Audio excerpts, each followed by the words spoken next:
How to boost your productivity as a manager is not the same as boosting your productivity as an employee. You have a team to look after and their productivity is very important to you. If you personally are very productive, but your team is not, you lose. Your team's performance is the biggest indicator of your performance as a manager, and everyone is watching what your team delivers.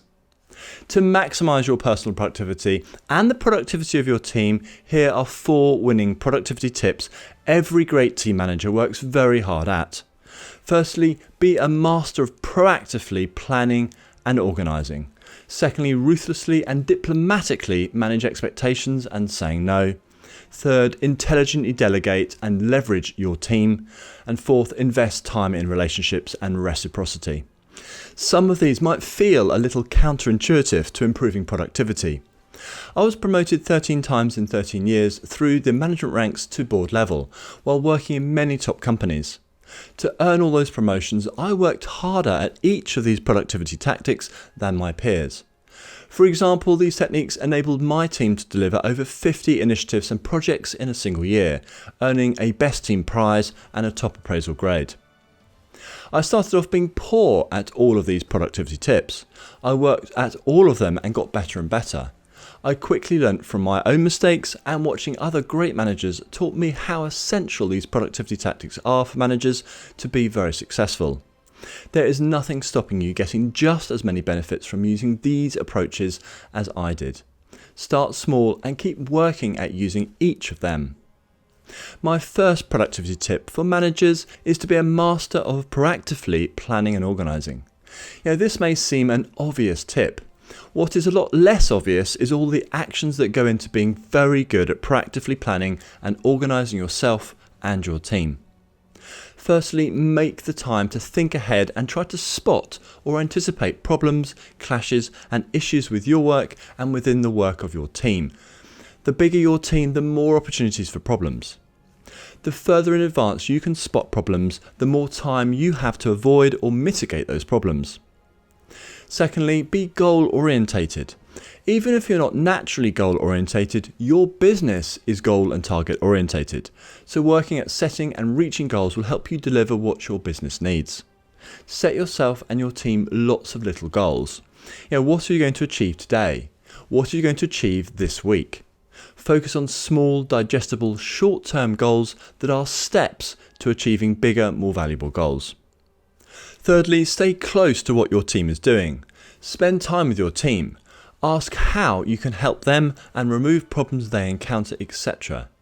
The more you help your team, the more they will want to and be able to help you. Being close to your team will enable you to spot problems much further in advance, and your team will start looking for them and tell you about the problems they spot. You can't solve problems you don't know about. Fourth, either personally or with team members, when you spot a significant problem, work out what actions can be taken, resources put in place, the different steps to take, etc. to remove or reduce the problem. Solving problems well in advance of them hitting is a lot less stressful. You have a lot more time to implement solutions and you appear to be a lot more in control. All valuable benefits when trying to increase team productivity. Do what you need to plan your time and your team's time and efforts so everyone is as productive as possible. Use your calendar, use to-do lists, put daily and weekly goals by person on a whiteboard for all to see. Communicate so everyone is really clear who is doing what and by when. This increases teamwork, reliance and team success. Be a master at proactively planning and organising yourself and your team to maximise productivity.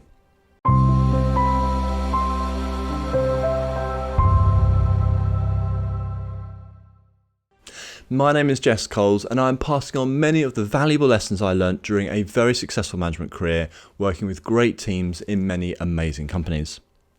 I've included links to additional videos and resources in the description below which you'll find useful, so do take a look at these. And to improve your leadership and management skills, visit us at Enhance.training for courses on learning the management skills and approaches needed to improve your team's productivity. And if you like this video, please give it a thumbs up and subscribe. My second productivity tip for managers is to ruthlessly and diplomatically manage expectations and saying no. Saying yes to requests without considering the impacts and your ability to deliver will leave you exhausted, undervalued and demotivated. It will do exactly the same to your team. On top of this, you'll regularly let people down in the worst way, not delivering what was expected. I know from personal experience that very few leaders mind being told, "No, I can't do what you ask," when you have a reputation for delivering and you tell them no in the right way. For example, I'm really sorry, I can't meet that deadline because I have 4 other deadlines which I suspect are more important, and these are, and go on to explain them. Or, I'm unable to help you with that until Tuesday. If you need it before Tuesday, can I suggest you ask Dave and his team? Would you like me to walk around with you and talk to Dave about your request? When you proactively plan and organise yourself and your team, you know what can and can't be delivered in what timeframes. When you receive requests, you can then objectively judge what you can and can't do to help the other person. Be really clear in how you communicate what you can and can't do. Explain why you can only partially help them or why you can't help them. Provide sound business reasons with your explanation. Offer to help them in any way you reasonably can. Above all, be clear about what you can and can't do. Whenever anything changes, you must revisit all of your commitments and potentially reset expectations with each person relying on you and your team. This drives good teamwork and demonstrates your respect and appreciation of colleagues and their time. Resetting expectations allows them to replan to get the results that they need. Being great at diplomatically managing expectations and putting in the time to speak to all of your stakeholders regularly will create a lot of extra time for you and your team, making you a lot more productive. You won't be nearly as stressed and overworked. You will gain a lot more trust and appreciation from your stakeholders. You will also have a much better chance of delivering exactly what you have promised, which in turn builds you a reputation for delivering. Be ruthless and diplomatic in managing expectations for all of your stakeholders. You'll be a lot more productive as a result. My third productivity tip for managers is to intelligently delegate and leverage your team. The most important goal for any manager or leader is to get the most output and value delivered by their team. Your team also includes you. Organising and coordinating exactly who is doing what and when will increase your team's productivity, as you'll reduce downtime and increase teamwork. To gain further productivity gains, plan out carefully what you delegate to who. When you match work to team members' strengths, skills and interests, you are likely to get better quality results faster. All those two additional gains quickly add up across the team to produce much higher productivity compared to teams that don't play to strengths. To gain this productivity increase, get to know your staff well and work closely with them. Staff members will always work better and faster when they want to do what is being asked of them, rather than when they feel they have to do what is asked of them.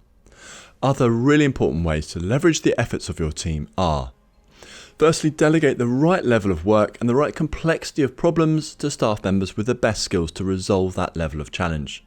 You can't always achieve this, try your best every day. Second, removing problems that impact the productivity of team members. You are usually much better placed to remove problems than your team members, as you have more influence and authority. Your work improves the output of many people, a great way to leverage your time.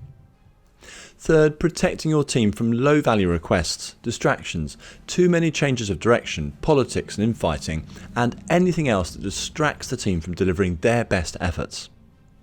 Fourth, making processes and the way things are done more efficient or better by removing steps, simplifying and changing steps to reduce time spent or to get better quality output. And fifth, automation. You're using software to replace the work undertaken by people. Intelligently delegating and leveraging your team creates a lot more value than you might think. You should easily be able to get 20% plus in productivity gains from taking these steps, and may be able to get many multiples of team outputs over time. My fourth productivity tip for managers is to invest time in relationships and reciprocity. When you are really busy at work, reducing the time and effort you put into building and strengthening relationships with peers and colleagues can seem like an easy short-term win. Very few people can do their jobs without the help of team members and colleagues. The stronger, more trusting the relationships between staff members, the quicker and more productively everyone works in general. Make the time to get others talking about their interests, their role, their hobbies, and their latest challenges. Be interested in them. Share your own stories. In short, make the time to build mutually beneficial relationships with as many colleagues as practical. Prioritise those with influence and who help others willingly.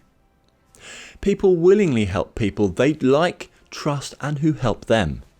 This is a group dynamic that is as old as time and true across all cultures.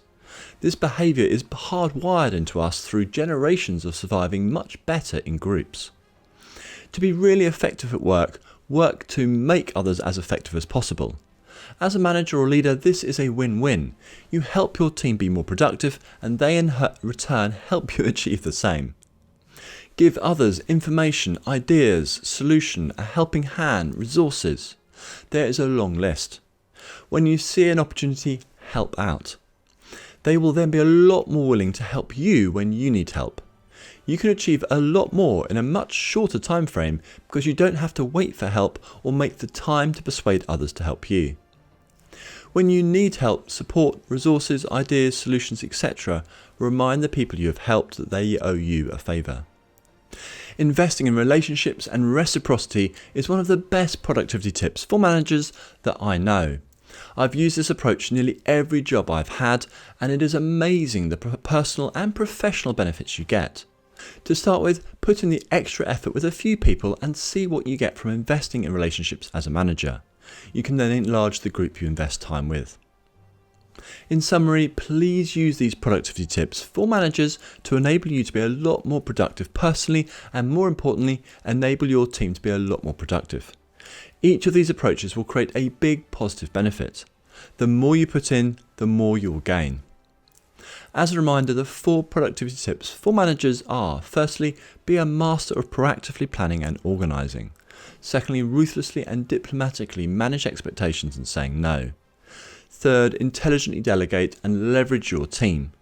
And fourth, invest in relationships and reciprocity. If you have any questions on productivity tips for managers for winning actions to take, please leave a comment below and I'll get back to you. And do visit us at Enhance.training for courses on learning the management skills and approaches needed to improve your team's performance and productivity. Thanks very much for watching, and I look forward to speaking to you again soon.